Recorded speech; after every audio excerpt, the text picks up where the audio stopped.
Good morning, everyone. I welcome you all for Toppers Talk, webinar series 6, Preserve and Protect the Mission of an IFS Officer with Mr. M. Raja, IFS. Now I request our beloved principal, Dr. Devasundari, to give the welcome address. Please, ma'am. Thank you, Ramya. Good morning to all. It's a very pleasure to welcome you all this morning for this is our 6th session on Toppers Talk by Mr. Raja, Indian Forest Service Officer of 2020 batch. For all the new participants here, we started this series with the first session in the month of March with one of our alumnus itself, Mr. Bhakya Gautam, who is with the Central Armed Police Force now. And then we had 4 more sessions with Ms. Ammu J, IRS, and then Mr. Prem Kumar, IDAS, Ms. Aarti, IDAS. And then last 2 times we had Mr. Vijay Shankar, IPS, and Mr. Shrutanjay Narayanan, IAS. And today we are here with Mr. Raja, Indian Forest Service Officer of 2020 batch. Sir, I understand that apart from being in your training, you're also very much associated with the Thiruvalluvar Charitable Trust and helping the rural students take up the civil service exams. It's highly motivating for all of us also to see you, such a passionate officers getting into service. My hearty welcome to you for today's session and wishing you all the very best in all your career and life. I'm sure. Thank you. Yes, I'm sure today's session is, going to enlighten all the aspirants who have joined today. Actually, we have our students from our campus and also other external participants from different states who are looking to clear the exam. I welcome all the participants, all the aspirants for this virtual session and wish all of you a very best in your coming exams. I also extend my warm welcome to the Dean Student Affairs, heads of departments, all my colleagues and my dear students who have joined today. Thank you so much. Over to you, Ramya. Thank you. Thank you, ma'am. Thank you, ma'am. I feel immense happy to introduce our guest speaker, Mr. M. Raja, an Indian Forest Service Officer of 2020 batch, currently taking IFS training at Indira Gandhi National Forest Academy, Dehradun. He had his schooling at his native in Tenkasi. Sir is a BTech IT graduate from Anna University, CG campus. He was awarded Best NSS Volunteer Award in college and Bharati Yuva Kendra Award in his schooling. His interest includes social development activities, teaching and motivating students.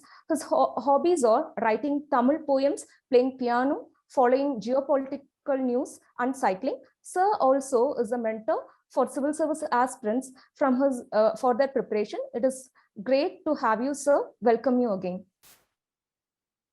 Thank you, Ramya. Thank you so much. Am I audible clearly, Ramya? Yes, sir. You're audible, sir. So now we'll start with the interactive session. Myself and Ayush, our student who is also a civil service aspirant, will have the interactive session with you. We'll start, sir. Okay. Yes. Okay, so. Sir, like the first question goes like this. So what fascinated you to choose IFS as a career? Who inspired you, sir? Or how it started? Okay. So for me, initially, it was like, I was even new to this. Majority of you who have joined here might not even know that there is a all India service like IFS, Indian Forest Service. Majority of you know AS or IPS, but not about IPS. Am I audible clearly, Ramya? Yes, sir, you're very much audible. Okay.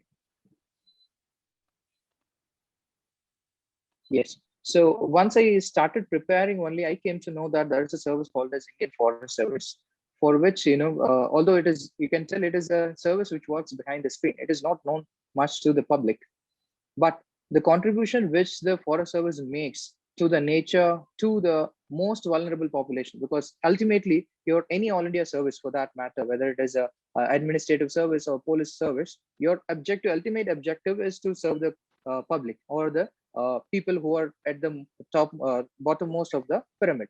So for me, it was more of a one is our love towards the nature, orientation towards the nature. And second thing, the people you will be serving as an IFS officer will be the bottommost of the pyramid, because you will be serving for the tribal people who will be living in, let's say, the most deserted region, most inhabitable places. Like for example, we have some schemes which we are trying to help the people in Andaman. We are trying to help the tribals in Nicobar who are not even accessible, who don't have any access to the mainland or even any developmental activities. So that you can tell motivation helped me that I can really make a change in the lives of the people who are really at the bottommost corner or the bottommost of the pyramid. And that was the prime motivation, you can tell, which helped me to appear for the Forest Service per se. Yes, Ramya. Yes, sir. Ayush?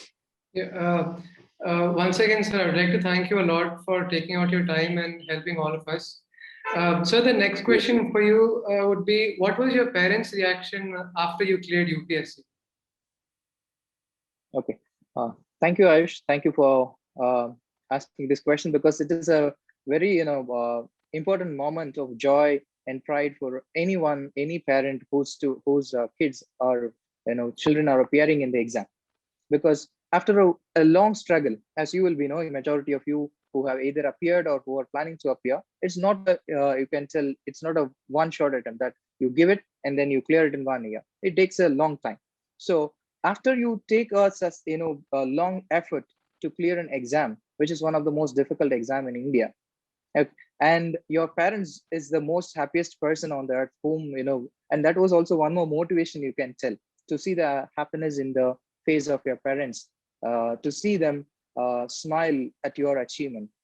So it was so much of immense joy and pleasure on the day.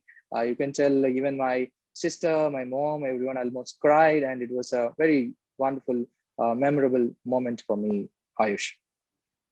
Thank you, sir, for that answer. And we also hope that very soon in the future, we can also make our parents very proud, just like you did. So the next question for you would be, how was the support system in your family during your preparation? And how do you think it helped you clear the exam? Yes, for any competitive exam preparation, especially for a exam like UPSC, you need a strong support system. For me, I'm proud to tell my father is a farmer, okay, and he's still cultivating. He's a farmer, and with that level of income and agriculture, he supported me in my studies. And my elder sister, she supported me in my studies during my preparation. So that support system from my family side was a very strong factor for my success, because people leave the preparation after 1 or 2 attempts, primarily because they do not have a support system, which is very difficult. So despite being a farmer from a village, and despite being at many difficulties, my family was very much supportive of me. To be to be exact, my elder sister, my mom and dad were very supportive of me. That was very helpful for my preparation. Thank you so much, sir, for that answer. Thank you, sir. So there is a myth about the Forest Service. People think that officers in Forest Service will work only in forest. Can you give clarification for this? Okay, yeah. This is one common, you can tell, as a misunderstanding with majority of them have. By the name, it tells that Indian Forest Service, because the primary contribution, one, as I have told you, will be with relation to the nature. And that too, for a Forest Service, you will not be a Forest Service officer. You will be the district head of the Forest Service. That will be your starting posting. Like an IAS officer being the collector, you will be a district forest officer, DFO, who will head the forest division of a district. Okay, so your posting will be in district headquarters to start with, and then second, you will not just be contributing only to forest. As earlier I have told you, you will be contributing to the tribal development. You can be even posted in any department. Like for example, I can give you officers who have been posted in, let's say, regional passport officers, officers who are posted in Ministry of External Affairs, officers in CBI, CBC. So you have a wide arena of spectrum of opportunities once you get into the service. Whether it is any all India service, you can serve even in multiple departments as well. Yes. Thank you for that answer, sir. So the next question would be, what are the development activities currently taking place, and how the forestry and plantation are carried, sir? Okay. So as I have told you earlier, the main objective or the main focus of the Forest Service officers, or one is the plantation activities, which we like something called as, when you prepare for the Forest Service exam, you will get to know something called as a working plan, where you prepare a working plan for 5 years, 10 years. Okay, so that you will plan what need to be planted in how much area, and how we are going to develop that over a period of time. Plantation activities, one. Second thing, there are also tribal activities. Like for example, we have something called as joint forest management, JFM, wherein we collaborate with the local people, the tribal people, okay, in the developmental activities for whatever we are planning. Let's say we are building a school, or we are developing an ecotourism project, multiple developmental project work, wherein we are trying to include the tribal people in the development of the local region. Yes, that is with respect to the developmental activities and plantation. So while doing those projects, will you get more support from the public, or they will oppose? So what was the experience? Till now, I have been in, sorry. Okay, sir. Sorry. So till now, though I have not been to the field, but we have studied various examples, various case studies, because we have interacted with the senior officials who have given examples of multiple projects wherein the common people, the tribal people, have been involved. Because ultimately, for the success of any developmental project, we need the support of the local people. Because maybe even for a plantation, you can plant the trees, you can water the trees, but in order to conserve them for a longer period, or let's say in order to protect them, we cannot put a forest guard always on that region. It is essential that we include the villagers, the local people, the communities. That is very essential. Although for some project there are some oppression, there is some agitation, but we are always trying to get the support from the communities. That is always helpful for a sustainable project. Okay, so sir, now we are in your training. So can you please share with us some of your training experience in Indira Gandhi National Forest Academy? Yes. So this is one unique, training wherein you have a longer period of training, like we have for 16 months. Even for IAS, you don't have for 16 months. You attend only 3 months foundation, and then 4 months your IAS course. Then you go for your district posting. But here, a 16-month very long training, which involves extensive study of forest related things, and you have an extensive tour. Like for example, we have a tour for around 4 months. 4 months, like 120 days, we will be having an all India tour, wherein we will be exposed to the forest related things in different parts of India. And we also have one more foreign tour. That is, tour is one part, and we have theory classes. That is always part of any training process.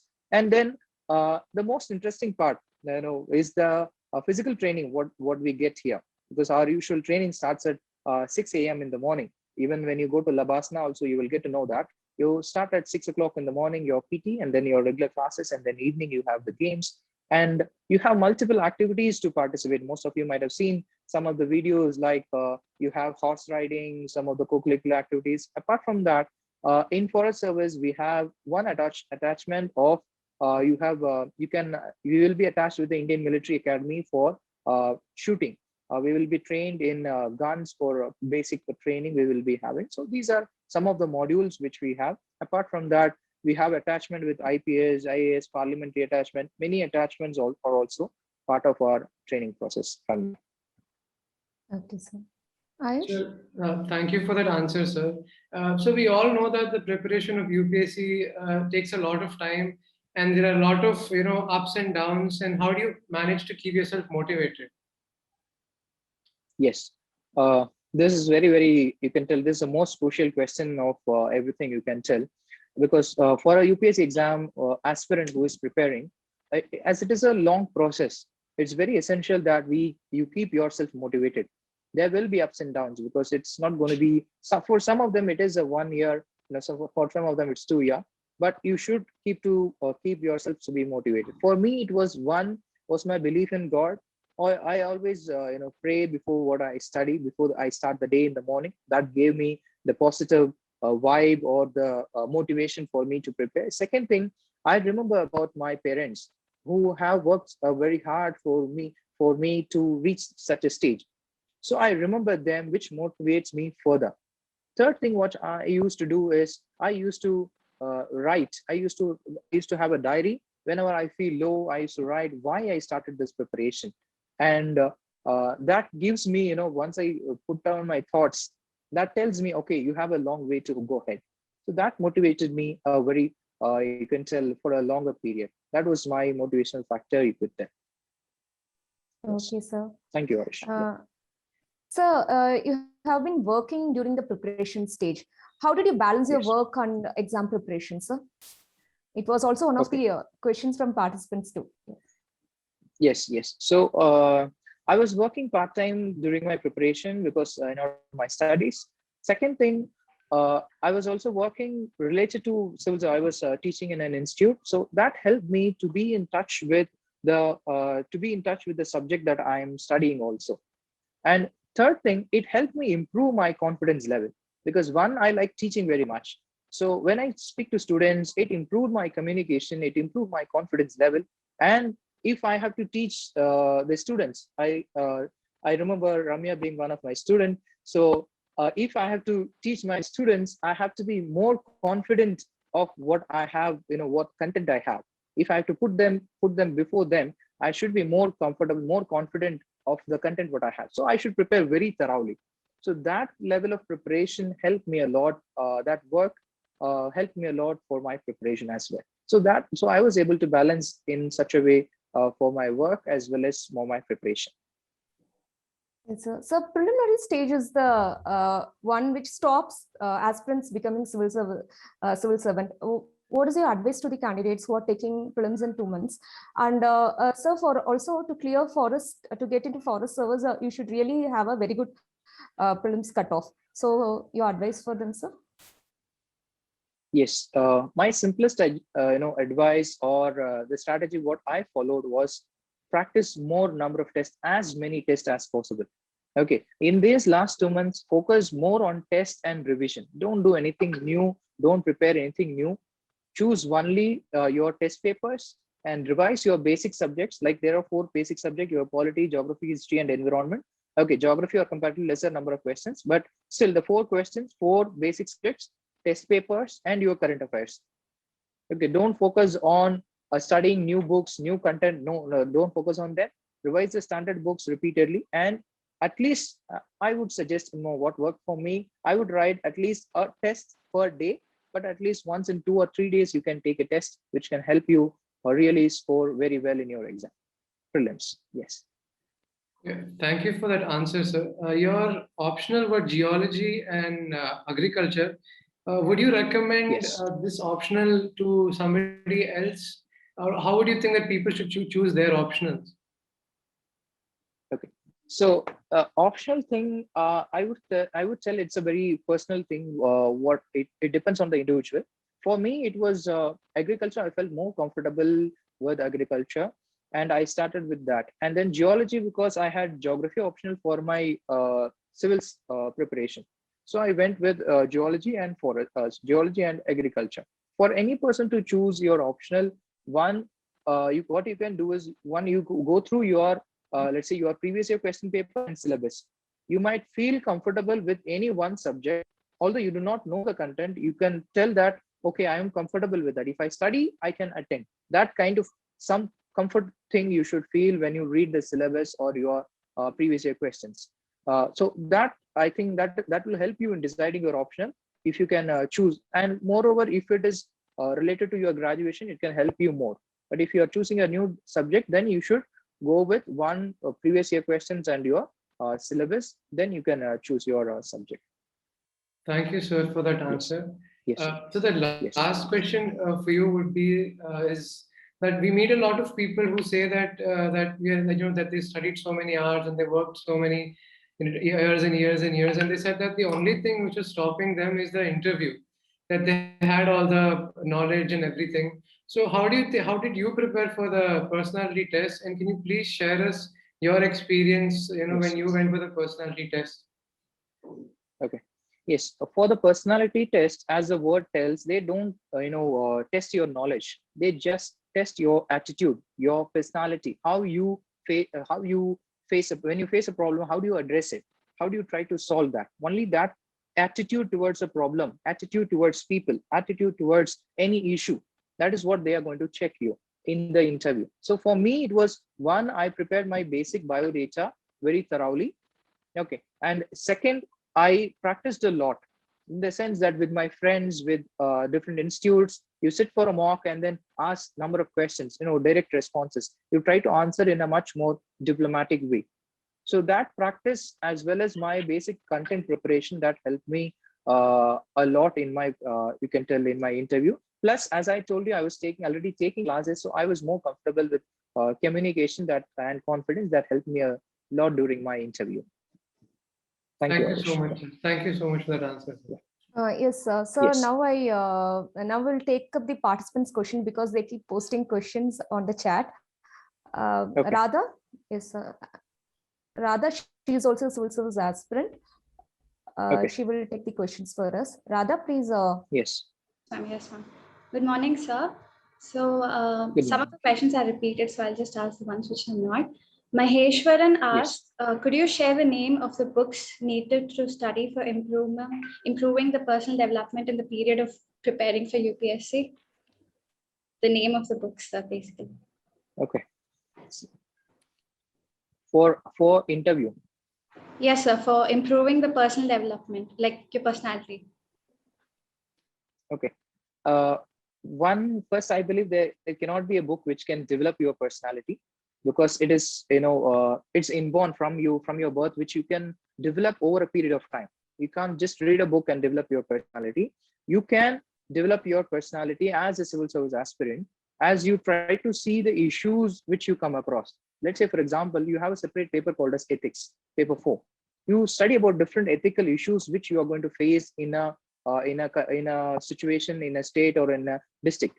So when you, let's say, for example, you read a newspaper, then you go, take that issue and compare yourself, put yourself in that situation, and try to see how you will respond in such a situation.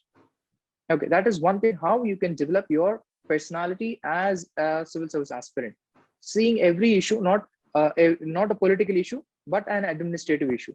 Let's say, for example, there is some issue related to untouchability. Let's say some people are not eating the food in a Anganwadi. People are not ready to eat because some person is from a lower caste. So that is an issue which you, as an administrator, you have to address. So you see yourself and how you are going to respond to that. And you can have multiple number of case studies, how these officers have responded to different situations. And you read about different initiatives which are done by officers, their own initiatives for people. You can have, there is a website called as The Better India, which can give you hundreds of examples of officers who have really worked, who have put an effort to bring out the best for the people. So these kind of things over a period of time can help you. And one more thing, if you read any issue, don't have any biased opinion. For example, you read about, let's say, farmers bill, agriculture bill, which the government brought in last year. So don't have a biased view, have a balanced view. You have both your pros and cons.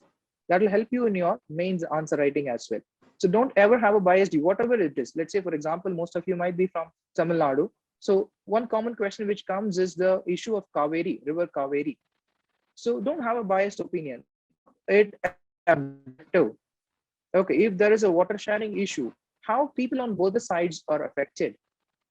So take always an objective decision, a decision based on scientific data or figures.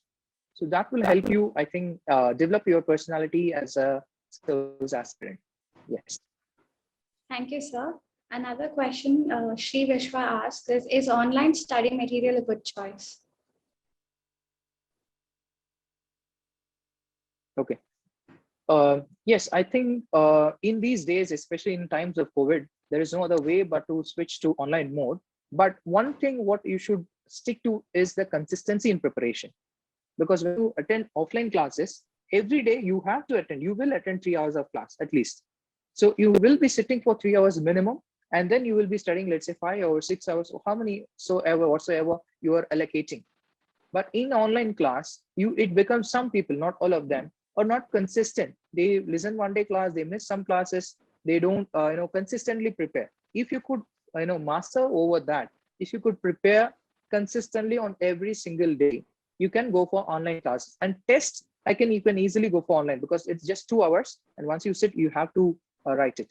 And one more thing is, almost all the materials are available online now. Let's say you have free upscmaterials.com or upscpdf.com. All these are websites, or exam, exam.com. All these are websites which give you loads and loads of materials at free of cost. So the access to information or the course material is no more a issue if it is online. So only your way of preparation matters. Your consistency is what it matters in your preparation. Yes, sir. Thank you. Another question by Sri Vishwa is how to manage time between college hours and UPSC preparation. Any tips for beginners? Okay. So I believe for me, it was like that. Okay. I believe college is one of the time where you will have more free time. Okay. Rather than when you're working. Let's say, for example, your college starts at 9 o'clock or even 10 o'clock. Okay. You have, let's say, the first part of your day, starting from, let's say, 4 o'clock or 5 o'clock, 5 to 9, 4 hours you have in the morning. And let's say evening after 4:30 or 5, your class ends. And after 5, you have another 4 or 5 hours. So in a day, you can easily, get 8 to 9 hours for your preparation, apart from your college. So if you could squeeze in, let's say 4 to 5 hours in a day out of this, it's very, very, you can do, you can cover a vast portion during your college preparation. So that time management you should find, because if you're truly passionate about something, whatever you want, let's say, for example, some of you might be, very willing, or you might want to watch a movie. So even during your college days, weekdays, you find time to watch a movie. Yes or no? That's because you want to do it. So that is what it is. If you really want to do it, you have to find the time, and you do have time in the morning as well as in the evening.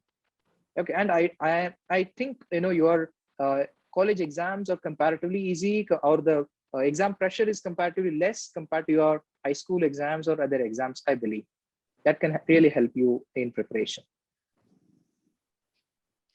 Thank you, sir. Yes. Another question by Shubham Patel is, what all mistakes should be avoided for clearing the exam? Okay, so yes, one reason why people continue to fail, not analyze their mistakes. Okay, they consistently do preparation, they keep reading, they keep writing tests, they attend the classes, they write mains, but they fail at some one or the other point because they do not analyze what exact mistake they are doing. One mistake is, you should know what you are reading and whether what material you are reading is relevant to UPSC or relevant to the current trend of UPSC. Okay, one, you should read the material, which is one, you should cover the topics, you should cover the content. There is no alternative to that. Second, you should analyze that whether what you're covering is relevant to the topic or relevant to UPSC exam or relevant to the current trend of UPSC or not.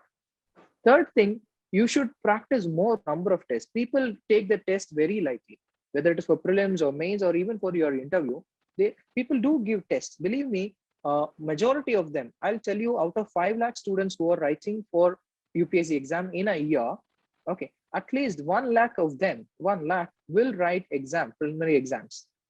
Okay, but preliminary exam in the sense that test, practice test, but they do not analyze the paper. That is one mistake people do. They just, see the marks. Okay, out of 200, I've got this time 70 or 80. Okay, let me see, this many wrongs, this many right. They don't go one step ahead, where you should analyze where I made a mistake. In this particular question, I chose this option because I thought this, but this is the way I should have thought. This is where I made a mistake. So you should correct your thought process in a question. So that will help you in improving your accuracy.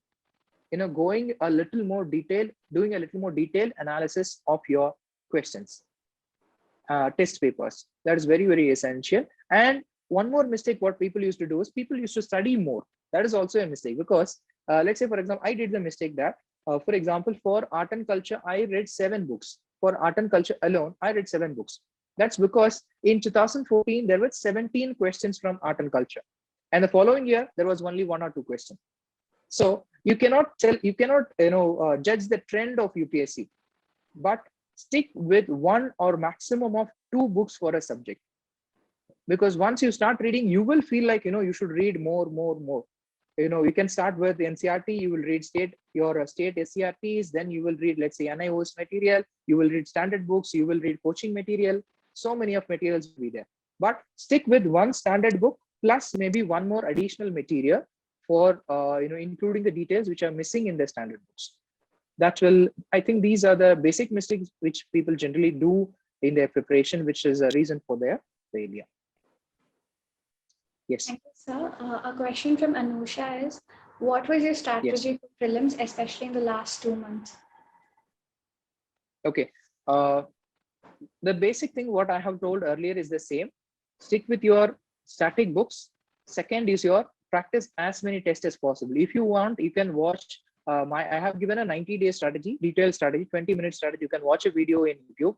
I have a YouTube channel, Raja IFS. That is a little more detailed strategy I have. You can watch that 90-day strategy, in which I try to put in a 45 days in which you will be able to cover the entire syllabus. Okay, so I think it will help you. It will take a little more time for you to explain. Basic thing is same, basic material, and second is test series and detailed analysis. Okay, so another question from Sri Vishya is, are there any specific skills required for IFS officers or aspirants? Sorry, can you repeat it? Sorry. Are there any specific skills required for an IFS officer or an aspirant? Okay. I don't think there is any specific thing, because it's more of a common preparation for your civils and IFS. Only difference what will make is you have to walk 25 kilometers for IFS, Indian Forest Service, to get into. Once your interview is over, you have to walk for 25 kilometers as a basic minimum qualification. For girls, it is, I think, 16 kilometers you have to walk. Apart from that, you have to study 2 optionals for IFS mains exam, because so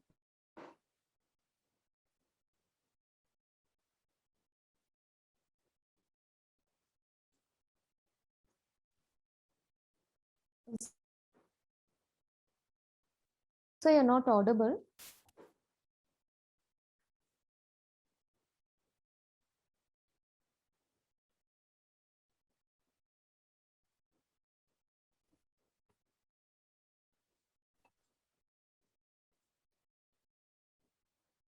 Participants, kindly wait. Sir will be joining now.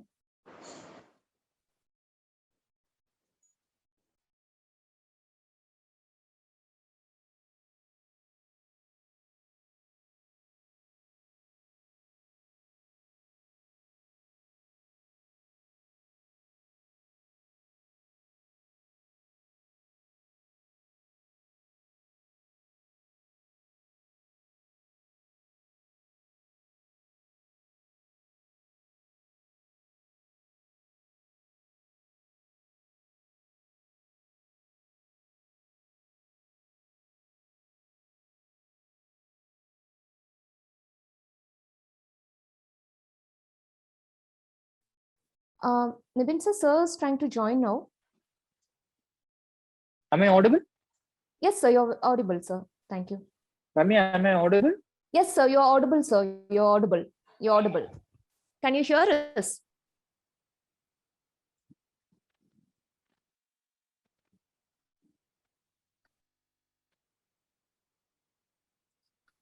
Sir, please unmute and yeah, yes, sir. Okay. So I hope I'm audible clearly now. Yes, sir. It's clear, sir. Okay. Sorry, I think there was some issue in the connection network. So this is the thing. Can you repeat the last question, Radha? Any specific skills are required for an IFS officer? You were explaining about 25 kilometers of male candidates. They need to, yeah. So you stop there. Ramya, am I audible? Yes, sir. You're audible, sir. You're audible.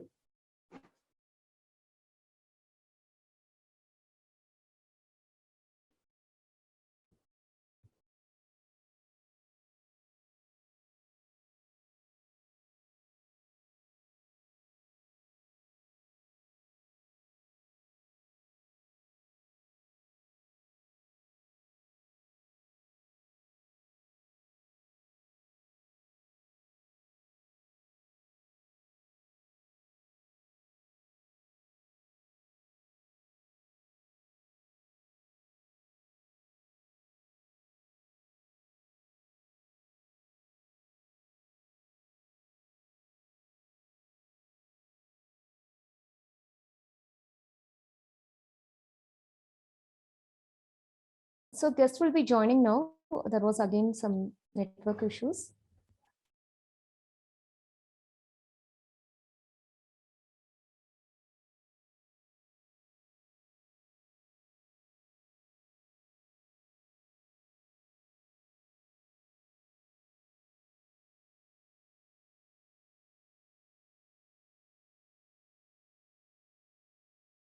Yes, sir, we can see you.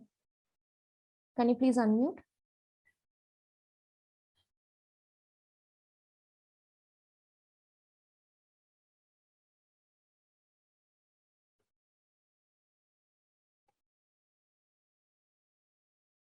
Sir, join. You have joined, sir.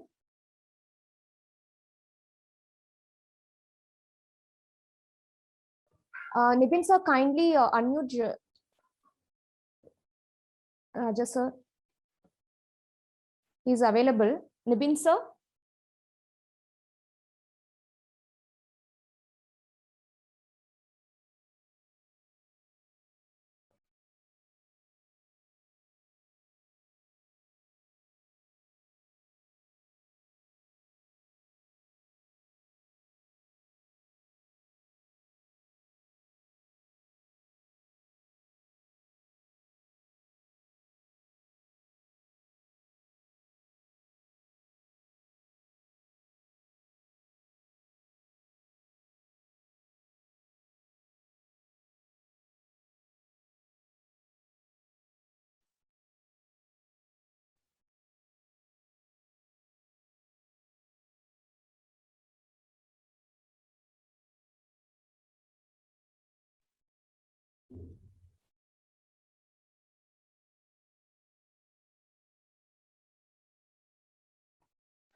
Yes, sir. Am I audible? Yes, sir. You're audible, sir. Yes, sir. You're audible, sir. Okay. Yeah. Can you repeat the last question? It got cut in between. Sir, actually, you were explaining, the participant asked whether any special specific skill required for the aspirants that are for forest service, and you were explaining that they need to walk for 25 kilometers or 16 kilometers for female candidates, like that. Yeah. Yes. So only these two things. One is yes. So only these two things. One is your physical walk which you have to do mandatorily. Have to clear, and then second is the two optionals which you have to prepare for your forest service. Apart from that, it is the other preparation. Everything is almost same as your civil service preparation. Yes, sir. Thank you. Radha, next question. Yes, sir. Thank you, sir. The next question is from Prashant. He asks, how should I focus on the thing that I want to do while other things around me or people around me are distracting me? Okay. This is also very important because once you start your preparation, you see that, in a year or two, your friends are getting into job or getting married, family, different things are going on. While your life, it's stuck. You are still in the same place where you are after graduation. So one thing what I used to do is that I always remember that I'm not the usual kind of a person who just want to get a job and just settle down. Okay, if you just want any job, okay, that anybody can get it, but you know that you are not that kind of a person who just want any job, but you want a job in which you are passionate about, or what you are passionate about, or what you want to do in your life.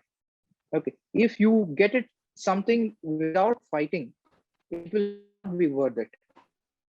To really struggle to get something, only then you will be able to taste the fruit of it, how you can really taste the works of your hands. So what I would use to do is I always keep my focus. I always pray to God that help me to sustain the journey. One thing. Second thing, I always you can tell I mix less with people who do not have a common goal of as I am, because people cannot understand. People will tell you that why do you spend 2 years, 3 years in preparing for an exam if you cannot clear? Just why can't you do any other job? That is what usually people tell, because that's very common for them from their perspective. But the thing what you want to achieve, the ambition what you have, the goal what you have in your mind, or that might be different from what they are speaking. So their perspective might be different from what you have. So you cannot you can tell, compare yourself. One. Second, you cannot mix yourself with others who do not have your a common goal as you are. So find friends or who have a similar goal as you are. Okay, if you I always believe that if you really want it, you will always get it. It depends on the strength of your belief of what you want to do, that or the passion what you have for your work or what you want to do. So if you really want to do it, you can stay alone. You can truly be motivated towards yourself in achieving goal what you want to do in your life. So that is how I believe, and that is what I did to avoid the distractions what I had during my preparation. Thank you, sir. Another question from Jana is, can you share some of your failures towards your success? Okay, I can tell you my failures because it was my 5th attempt. It was a long travel journey for me as well. Okay, because every time I clear prelims, I would give for mains, and then when my name is not in the list, it really affects. It really disheartening to see that after all the effort that you have put in, that you are not able to clear. But I always believe, it might sound more like a philosophical thing, but I always believe that will be a right time which God has kept for you if you could work for it. Okay, so if you really consistently do your work consistently, there will be a time which God has kept for you in which you will be achieving your goal. So only thing is you should be able to sustain that time period. So I was able to do that. I did fail this many times and achieved in my 5th attempt. So this affected me. When you see immediately after the day after the result, you will feel disheartened because you have put in 1 year of effort and you are not able to clear. So it did affect me, but I always, my true belief or my strength came from my belief in God. So I always do that, go and sit and pray for some time. I get the motivation and energy to continue my struggle, to overcome the failure that I faced. I did face failure or issues, you can tell more than failure, issues with respect to my finances during my preparation. Because as I have told you, my parents are farmers and I'm really proud of them. And I'm really proud of my father being and supporting my studies. But when it comes to financial struggles, it did affect me during my preparation. But I always thought that, these are small things which will not be there once I achieve my goal. These are very, very minute things which will never be an obstacle. It might be a stumbling block, but not an obstacle for you. So always try to, my advice is to believe in God, work consistently towards your preparation, and always strongly believe in what you want to do in your life. Have a passion towards what you want to do in your life. That will help you overcome your failures in life. So there is one interesting question from Anjali Priya. If we have done any foreign language course, then it will it help in exam, like any preference? Your idea about that? Okay.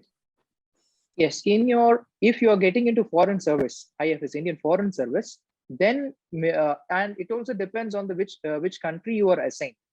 Okay, initially in your probation period, you will be assigned to a country. Let's say one of my friend, he is in Paris now. So once you are assigned to that particular country, you will have a language course for 3 months, which you have to clear, which you will be taught the basics and you will clear. Let's say if you have already learned the language, and if you are allotted to the same country, let's say if you learn German and you are allocated to Germany, then it might help you. But otherwise, majority of them do not have that basic qualification. They learn during their probation period after getting into the service. Yes. Thank you, sir. Radha, any more questions? Yes. Ramya? So I think, yes, sir. Yes, sir. I think most of the questions are answered. Yes. There was one last question, like, is there any application to practice good test? I think they're asking about a AI-based test nowadays. I think that was the question from Maheshwaran. Okay, can you repeat the question? It was struck. The audio was not clear. Okay, sir. Can you can UPSC aspirants take practice good test based on the that is based on apps, some applications are there, no, Okay. sir? I think he mentioned. Yes. Yes, there are many applications now in market, whether it's Byju's or any other. But my suggestion would be that you can use applications for attending classes and everything. But for your prelims test series, especially in this last point of time, try to write as a physical test, because your that difference, because when you sit in the exam hall, actual exam hall, with the physical paper in your hand, with people surrounding you, with the bell ringing and you're starting, it's a different, altogether a different thing. Because if you will know that when you sit in the exam hall in October, okay, so try to write in a physical manner. But for classes or referring materials or the other things, you can use the apps or websites you can use. But try to practice the test at least in the physical manner, at least for in this next 2 months for your prelims. Yes, thank you, sir. I think you have answered most of the questions. So Yes. We came to the end of the session, sir, and I once again thank you for accepting our invite in spite of your very busy schedule. And I thank our management, Director Ma'am, Dr. Annie Jacob, our beloved principal, Dr. Devasundari Ma'am. She's always encouraging us for arranging such wonderful events. Dean, HOD, my dear colleagues, the students and student coordinators who are helping me for organizing the event, and it is successful. And once again, thank you for the participants. Thank you all. Thank you once again, sir. Have a great day, everyone.